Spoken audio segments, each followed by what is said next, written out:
40 000 restaurants avec un rouleau compresseur qui avance peu importe ce qu'il écrase sur son chemin. C'est ça McDonald's. Que tu sois à Paris, Maroc ou Canada, peu importe, impossible d'y échapper. Il y a toujours un McDo proche de chez toi. Ils ont engrangé plus de 25 milliards de dollars juste pour l'année 2023. C'est plus que des richesses créées par des pays entiers. Mais tous ces chiffres ne sont réalisés ni grâce aux burgers, ni grâce aux frites qu'ils commercialisent. McDo n'est pas juste un fast-food. C'est un empire où chaque détail est pensé pour une seule chose, faire entrer du fric. Beaucoup. Et je te préviens, après ce que tu vas découvrir dans cette vidéo, ton prochain Big Mac risque d'avoir un goût assez spécial. Bonjour et bienvenue chez McDonald's. Cette phrase est assez mignonne, n'est-ce pas? Mais derrière cette simple expression, il y a des milliers de vies détruites. Laissez-moi vous expliquer. Aux États-Unis, en Afrique ou partout où McDonald's pose son enseigne, ils attirent des milliers de jeunes travailleurs qui cherchent juste un job. Vous en avez peut-être entendu parler ou peut-être même actuellement leur job vous permet de faire un peu de sous à côté de vos études. Mais une fois dedans, une fois le job en poche, eh bien c'est la désillusion totale. Depuis peu, je suis sous calmant en fait, parce que nerveusement je suis depuis. Des jeunes se rendent compte qu'ils sont exploités. Chaque seconde est comptée. La pression est permanente chez McDonald's. Travailler chez eux, c'est accepter un rythme de vie assez infernal ou une paye pas si suffisante. Aux États-Unis, le salaire d'un employé de chez McDonald's tourne souvent autour de 11 $ de l'heure. Quand on fait le calcul, le salaire ne suffit même pas à payer un loyer dans la plupart des grandes villes en Amérique. Pour l'Afrique, c'est encore pire. Au Maroc ou en Afrique du Sud, certains bossent à plein temps pour à peine le SMIC. En gros, une misère quand on sait la somme que génère McDonald's chaque année. Tout ça avec zéro filet de sécurité, contrat précaire, temps partiel forcé, aucune couverture sociale, juste une main d'œuvre jetable, pressée jusqu'à la dernière goutte, sans espoir de s'en sortir. Quand un client passe une commande dans un McDonald's, un chrono se déclenche en cuisine, 30 secondes pour cuire la viande, 17 secondes pour assembler le burger, 1 minute 45 secondes pour servir un menu complet. Et ça, c'est le maximum que j'ai découvert après les recherches, parce que dans la majorité des McDonald's, on est autour de 90 secondes pour servir un menu en entier. Et tout ça, c'est répertorié du moment où l'employé reçoit la commande jusqu'au moment où il sert la commande. Tout ça, c'est minutieusement calculé et c'est pas pour rien, vous verrez. Si tu commences à dépasser un certain délai, eh bien, on t'a à l'œil. Dites-vous que les employés sont soumis à des caméras qui étudient chaque geste, des capteurs qui mesurent leur vitesse. Chaque seconde doit être optimisée, chaque mouvement rentabilisé. Quand vient l'heure du boulot, c'est la tempête. Pour une première, tu serres les dents espérant que cela finisse très vite. Une queue interminable, des commandes qui pleuvent de partout, la chaleur étouffante dans les cuisines et pas une seconde pour respirer. Les bips continuent. Sans arrêt. C'est la hantise des équipiers McDonald's. Cette semaine, je vais dans la tête même chez moi maintenant. En 1 heure, nous calculons que l'équipe doit envoyer plus de 200 menus. Lorsque la pause arrive, les 12 salariés présents ce jour-là sont épuisés. Tu veux te reposer? Eh bah oublie. Ici chaque pause est un manque à gagner. Et les témoignages des anciens clients sont très choquants. Ça ne dit pas du tout l'inverse. Stress, épuisement physique. Certains s'effondrent même en plein service. Mais derrière eux, il y a plein d'autres jeunes prêts à prendre la relève quand vous décidez d'abandonner. Ou quand vous n'arrivez plus à supporter le rythme de travail. Une anecdote qui revient souvent quand on parle aux anciens salariés, c'est que les toilettes deviennent littéralement des salles de repos clandestines. Souvent les pauses c'était des mythes. La seule façon d'en avoir c'était d'aller aux toilettes et là tu as à peine le temps de t'asseoir que ton manager tape déjà à ta porte. Chez McDonald's on dirait que tout est chronométré, même quand tu vas pisser. On peut même qualifier tout ça d'une nouvelle forme d'esclavage moderne. Alors les employés décident de se faire entendre, notamment aux États-Unis avec le mouvement Fight for $15. En gros c'est un mouvement où les employés se réunissent et décident de mener un mouvement pour espérer avoir 15 $ de l'heure histoire de pouvoir payer le loyer sans devoir enchaîner 2 jobs à la fois. Et jusqu'à preuve du contraire, la réponse de McDonald's ici c'est pas à nous la faute. C'est les franchisés les fautifs. En gros la traduction ici c'est allez vous débrouiller. Et en Afrique, c'est encore pire. En 2023, par exemple, les employés ont fait une grève en Afrique du Sud pour dénoncer des salaires ridicules avec des conditions de travail intenables. Ils demandent juste de quoi vivre sans galérer chaque fin de mois. Et c'est silence radio chez McDonald's. Tant que les Big Mac continuent de se faire vendre, ils n'ont aucune raison de bouger. Et en plus de ça, chez McDonald's, on a bien compris qu'un groupe d'employés bien soudés, c'est mauvais pour le business. Alors ils ont mis en place des systèmes pour tuer toute tentative de syndicat. Vous ne les voyez pas, mais les managers sont carrément formés pour dissuader les employés de se mobiliser. Les travailleurs ont toujours droit à une petite réunion d'information où on leur explique en gros que toute perturbation ou toute tentative de syndicalisation, c'est risquer de perdre son boulot. En gros, ne vous mettez pas ensemble, vous êtes ici pour travailler. Et si tu n'es pas d'accord avec ça et que tu ouvres ta bouche, tu dégages. Et quand certains insistent un peu trop et veulent jouer les héros, McDonald's a déjà un plan B pour eux. On appelle ça des licenciements déguisés sous prétexte de baisse de performance ou de non-respect des règlements internes. De toute façon, l'entreprise aura toujours des raisons de vous dégager s'il le faut. Dites-vous que McDonald's a même déjà été pris en flagrant délit d'espionnage de ses propres employés. Surveillance illégale, écoute des discussions en ligne, tout ça pour repérer ceux qui auraient l'audace de réclamer des conditions de travail plus ou moins humaines ou qui veulent se révolter pour une quelconque raison. En gros, c'est une vraie police secrète. FBI interne travaillant au compte de McDonald's pour surveiller minutieusement tous ceux qui essayeraient de perturber le système. Et pendant qu'un travailleur moyen galère à boucler chaque fin du mois, et bien ceux en haut de l'échelle, ils empochent 10 fois plus. Et je n'exagère même pas. Les mecs pourraient s'acheter littéralement des menus best-of toutes les 10 secondes. Sauf que eux, ils savent ce qu'il y a dans les burgers, alors tu te doutes bien qu'ils bouffent autre chose et ils n'y touchent même pas.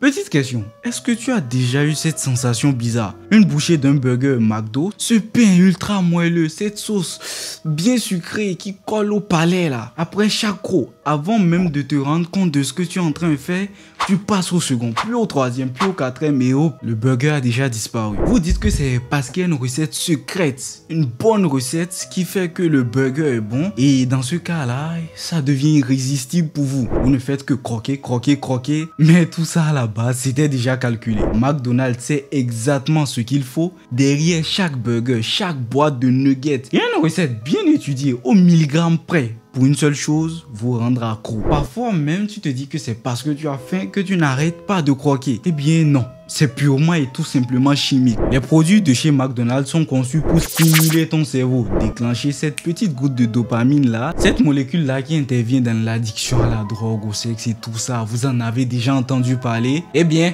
on a affaire à la même chose ici. Le sucre, le gras, le sel, tout est minutieusement calculé ici pour vous mettre dans une dépendance que vous avez du mal à contrôler. Et avec les statistiques qu'on peut voir aujourd'hui, eh bien, ça marche de fou. Aujourd'hui, l'obésité explose partout dans le monde. On pourrait croire que c'est un problème réservé aux pays riches, mais pas du tout. McDonald's est exporté dans toute la planète et avec lui ses conséquences. Aux États-Unis, 42% des adultes sont en surpoids ou obèses. En Afrique, les chiffres explosent aussi. Prenons le cas d'un pays comme l'Afrique du Sud par exemple. Le taux d'obésité a doublé en moins de 20 ans. L'obésité, c'est pas juste être gros et puis basta. Il y a des cocktails de problèmes qui vont avec. Diabète, hypertension, maladies cardiovasculaires et plein d'autres. Alors au début des années 2000, beaucoup de gens sont portés plainte contre McDonald's, soit disant que c'était à cause de leurs produits addictifs qu'ils étaient en mauvaise santé. Sauf que pour surjouer cette affaire, les avocats de McDonald's ont dit qu'on ne pouvait pas prouver que c'était spécifiquement leurs produits qui rendaient les gens malades. Alors il y avait un Américain appelé Morgan Spurlock.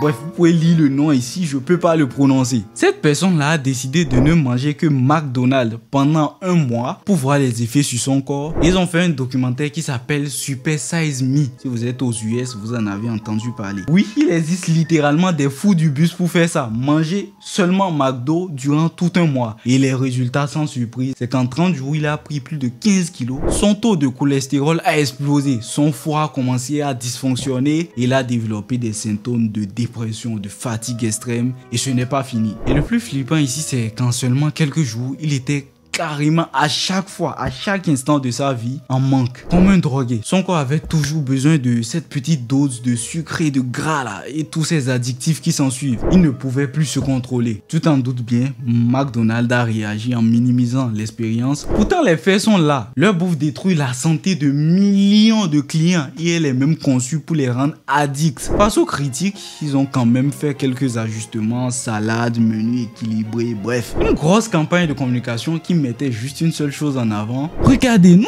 avons ajouté des salades dans nos repas. Nous avons diminué un peu de gras, un peu de sel. Nous avons comblé ça avec des légumes. Que nenni. C'est juste du vent. Ils se sont même servis de cette affaire pour créer des menus, des options saintes. En gros, c'est des menus où on te promet que tu manges mieux que les autres qui payent moins cher. Et comme vous venez de l'entendre, ces options-là coûtent encore plus cher. Et rien ne vous garantit que la recette a été revue pour votre santé et tout ça. Et même si tu fais partie des 0,5% de personnes dans cette planète qui sont prêts à dépenser énormément d'argent pour leur santé, eh bien, dis-toi que ces options-là, c'est juste une facette. En gros, tu payes pour rien, quoi. De toute façon, ils ne vous feront pas payer beaucoup d'argent pour un truc que vous allez détester. Il y aura toujours une quantité délirante de sucre, de sel et de tous ces gras. Même si on rajoute quelques salades, c'est juste pour camoufler tout le mal qu'il y a derrière. Et le pire, c'est que tout ça, c'est juste en Europe où les gens peuvent se révolter et la législation s'empare de l'affaire. Mais dans des pays comme l'Afrique du Sud ou autres pays de l'Afrique où ils sont, ou même en Asie, la législation est beaucoup plus souple. Et quand la législation est plus souple, il y a vraiment zéro effort pour limiter les dégâts. C'est le client qui encaisse les conséquences. Tu ne t'es jamais demandé pourquoi les Gods étaient tellement obsédés par ces trucs de McDo là? Parce que oui, il y a des menus spéciaux pour eux. Mais si vous avez un frère ou une connaissance qui a un enfant, et bien dites-vous, cet enfant voudra toujours un menu McDonald's qui a spécialement été conçu pour eux. Ça s'appelle le Happy Meals. Et une fois que votre enfant goûte à cela, vous n'arriverez jamais à passer à côté d'un McDo sans qu'il ne vous dise de vous arrêter. Et c'est pas juste un mélange chimique qui leur met un truc dans le cerveau, non, ça va beaucoup plus loin que de la chimie. Déjà, vous devez savoir que les menus Happy Meals qui sont conçus spécialement pour les enfants, et bien, c'est accompagné du jouet. À chaque fois que vous prenez ce menu pour votre enfant,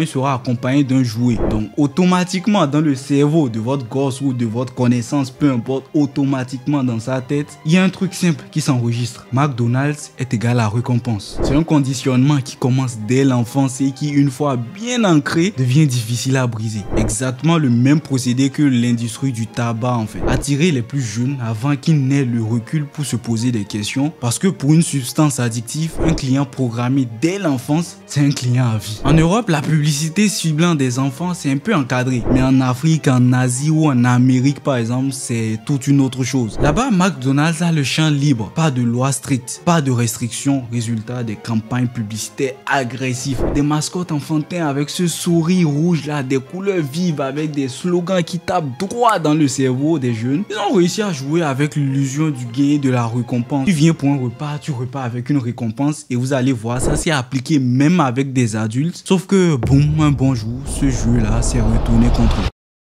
Attention, ce qui va suivre va prendre une tournure digne d'un film de gangster. Si tu as eu la chance ou le malheur d'être dans un pays couvert par McDonald's, tu te rappelles certainement des petites vignettes qui étaient collées sur le gobelet des coca et l'emballage de vos burgers. On appelait ce truc-là le Monopoly McDo. C'est pas vraiment le jeu Monopoly. En gros, tu pouvais acheter un menu et grâce à une vignette gagnante, grâce à un ticket que tu vas gratter ou peut-être décoller, eh bien, tu pouvais repartir avec un très gros lot. Comme je vous l'ai dit, ils ont réussi à s'adapter même avec les adultes. Je viens pour un menu, je repars avec une récompense. C'était encore un coup de génie marketing. Tu viens pour un burger, tu repars peut-être millionnaire. Depuis 1987, on pouvait gagner des voitures, des voyages jusqu'aux millions de dollars pour les plus chanceux. Et après avoir décollé ou gratté le ticket, vous aviez la bonne combinaison de chiffres. Bingo, c'était le jackpot. Mais ce que McDonald's ne savait pas, c'est que pendant plus de 10 ans, ces millions de dollars ne sont jamais tombés entre les mains des clients honnêtes. Toute cette fortune-là a atterri dans la poche d'un gars qu'on n'aurait jamais soupçonné. Uncle Jerry. Son vrai nom, c'est Jerome Jacobson. À la base, son taf, c'est de garantir que les vignettes qui pouvaient faire gagner des millions arrivent en toute sécurité chez McDonald's. Les plus précieuses étaient placées dans des enveloppes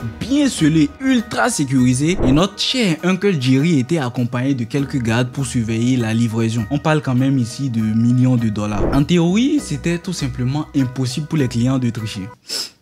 Enfin, pour les clients. Un bon jour, notre cher Jerry reçoit chez lui une bonne quantité de ces enveloppes-là qui étaient censées atterrir dans la main de l'entreprise. Et là, comme toute personne normale, il percute. Il se rend compte qu'il pouvait ouvrir toutes ces enveloppes-là, piquer les vignettes les plus précieuses, les remplacer par des tickets sans valeur et renfermer toutes ces enveloppes-là, ni vues ni connues. Personne ne sait rien. Et qu'est-ce qu'il va décider de faire? La machine a été mise en marche. À chaque livraison, il va aux toilettes, ouvre discrètement ces enveloppes-là, il échange les tickets les plus précieuses et il recèle les enveloppes et sort des toilettes comme si de rien n'était. Personne ne se doute de rien. Tout roule. Comme quoi, chez McDo, il faut juste aller aux toilettes pour pouvoir gratter quelques secondes de pause ou quelques millions, quoi. Vous avez compris la blague. Toilettes, repos des employés, quelques secondes où on peut gagner des millions. Bon, ok, je sais que la blague est éclatée, mais il fallait quand même que je teste. Bref, notre monsieur Jerry sait qu'il ne peut pas juste débarquer dans un McDonald's et réclamer ces millions de dollars là. Ce serait trop cramé. Imaginez-vous un jour être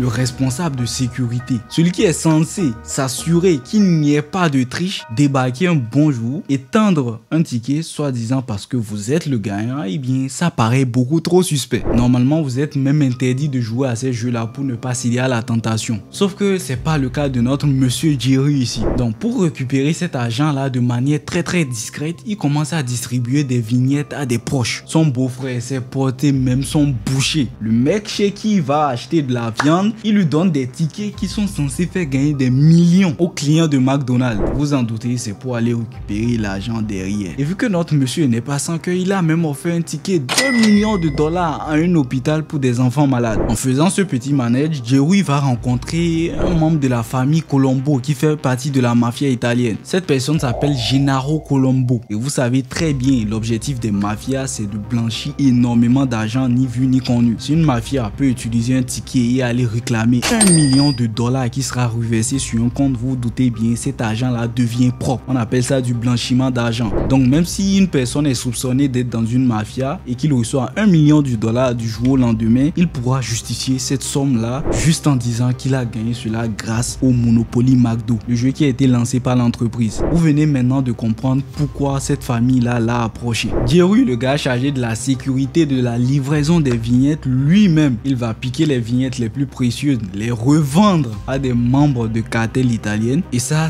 va juste faire plaisir au cartel. Ça facilite tout le processus de blanchiment. Pour eux, Jerry, c'est juste une mine d'or jusqu'à ce que Gennaro Colombo, le mec qu'il a rencontré, eh bien, il meurt dans un accident de voiture. Donc tout le manège entre Jerry et les membres du cartel italien avait pris un énorme gros coup. Et peu de temps après, le FBI reçoit une lettre anonyme qui explique qu'il y a des coïncidences étranges avec les gagnants de Monopoly McDo. Enfin frère, on est quand même sur la même ville, tu offres le ticket gagnant à ton boucher, à ton frère, à ton beau-frère. Frère, il y a de quoi avoir des soupçons. FBI lance donc une enquête très discrète et très vite les indices apparaissent. Plusieurs gagnants semblent avoir des liens entre eux. Encore plus surprenant, même s'ils sont allés réclamer leur gain dans des restaurants de tous les pays, beaucoup viennent de la même ville de Floride, la même ville que Jerry. FBI sent donc la supercherie, ils préviennent donc McDonald's qui va très rapidement arrêter le jeu. Mais les agents chargés de l'enquête avaient un meilleur plan. Laisser le jeu se dérouler encore une fois pour prendre les coupables en flagrant délit. Et c'est là où vous allez voir que l'histoire prend une tournure digne d'un film.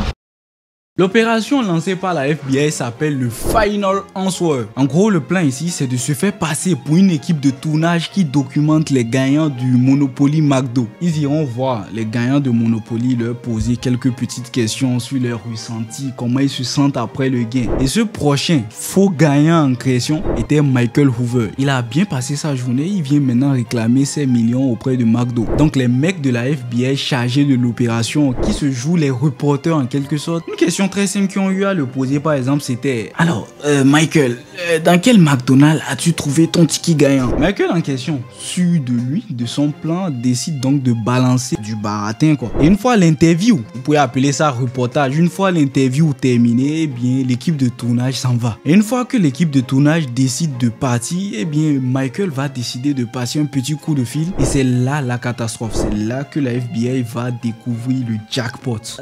Il savait pas que son téléphone téléphone était sur écoute. Et grâce à ce petit coup de fil là, FBI passe à l'action. 50 personnes sont arrêtées, dont Uncle Jerry dont on a parlé, de son vrai nom Michael Jacobson. Il est condamné à 3 ans de prison et il doit rembourser 12,5 millions de dollars. Tout son petit réseau là a pris des peines, mais la plupart des faux gagnants qui ont eu à opérer avec eux ont pu garder leur argent. Tout ça c'est très compliqué à retracer, dites-vous. Et c'est comme ça que McDonald va se rendre compte que ce petit jeu de acheter, on va vous donner des récompenses, et bien c'est très vite en train de se retourner contre eux. Bien vrai que c'est une stratégie qui marche du tonnerre, peu importe le domaine, ça marche. Avec des rats par exemple, à chaque fois qu'ils effectuent une action et que vous leur donnez de récompenses, eh bien ils ne vont pas cesser d'effectuer cette même action là. C'est la même chose qui est employée chez nous, les êtres debout, et ça marche du tonnerre. Sauf que cette fois-ci, en comptant les millions qui ont été détournés, les dédommagements que McDo a dû faire à ses clients avec les frais de justice, eh bien cette affaire a coûté plus de 65 millions de dollars à McDo. Mais l'erreur ici c'est de croire que 65 millions de dollars c'est une grosse somme pour McDonald's. Non, pas du tout. Vous vous rappelez au début de la vidéo quand je vous ai dit que McDonald's ne faisait pas tous ces sous là grâce aux burgers ou grâce aux frites? Eh bien c'est le moment d'en parler. Bon, jusque là, vous croyez que McDonald's faisait sa fortune grâce au Big Mac, aux frites, au Coca qui étaient vendus? Eh bien, détrompez-vous. Les burgers, c'est juste la partie visible de l'iceberg. Leur vrai trésor ici, c'est dans la terre, littéralement. McDonald's, c'est pas un fast-food. C'est une entreprise immobilière déguisée en chaîne de restauration. Ouais, t'as bien entendu. Ronald McDonald avec son sourire flippant là. En fait, c'est un vrai bidouilleur de l'immobilier. Tu vois tous ces milliers de McDonald's éparpillés partout dans le monde? Eh bien, la majorité ne sont même pas gérés par l'entreprise McDonald's. En gros, c'est des entrepreneurs qui paient pour avoir le nom, le logo et pouvoir vendre des produits McDo. Mais là où ça devient vraiment juteux, c'est que McDonald's possède toujours les terrains sur lesquels ces restaurants-là sont construits. En plus de leur devoir une redevance pour utiliser leur nom et leur logo et tout ça, tu dois également payer le local. Donc peu importe si ton resto marche ou pas, que les affaires coulent à flot ou pas, McDonald's encaisse des loyers énormes tous les mois. Après avoir payé la redevance pour avoir le droit d'utiliser leur nom et tout ça, le loyer et tous les autres frais imposés par McDo, il ne reste que des miettes. Même si ton resto tourne très bien, eh bien c'est juste une question de mathématiques pour se rendre compte que c'est un gouffre financier où pour t'en sortir, eh bien ça va être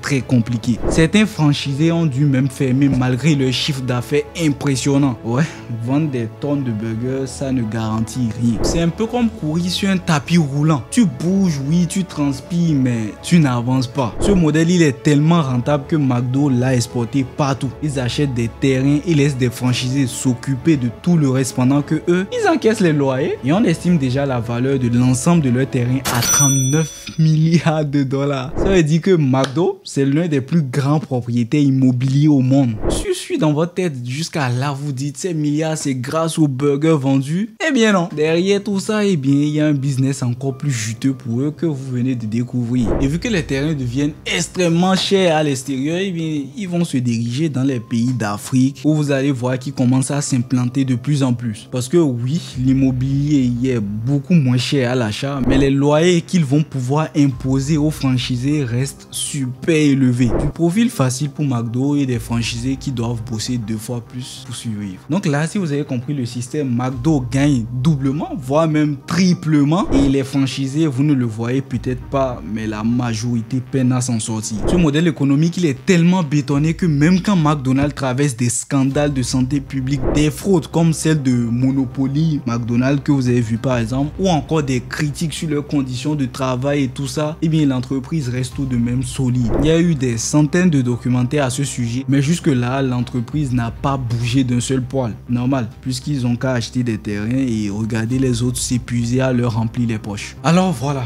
McDonald's cache un empire construit sur des fondations beaucoup plus solides que des simples burgers. C'est une machine impitoyable qui presse ses employés, manipule ses clients, provoque des énormes problèmes de santé et achète le monde mètre carré par mètre carré, et c'est pas prêt de s'arrêter. Ils n'ont même pas besoin de tricher. La recette parfaite, une pincée de marketing, une bonne dose de dépendance, des loyers qui pleuvent de partout grâce à leurs franchisés. Ils ne font aucune fraude, aucune pratique illégale, pas de lien avec la mafia, aucune affaire liée à tout ça. C'est juste une stratégie imparable où chaque seconde, chaque centime, chaque bouchée est calculée pour que l'empire continue de grandir. Et en faisant cette vidéo, McDo m'a fait penser à une entreprise qui s'appelle Temu. Je vous conseille d'aller voir cette vidéo là où j'ai mené une enquête sur eux. Vous allez découvrir des pépites.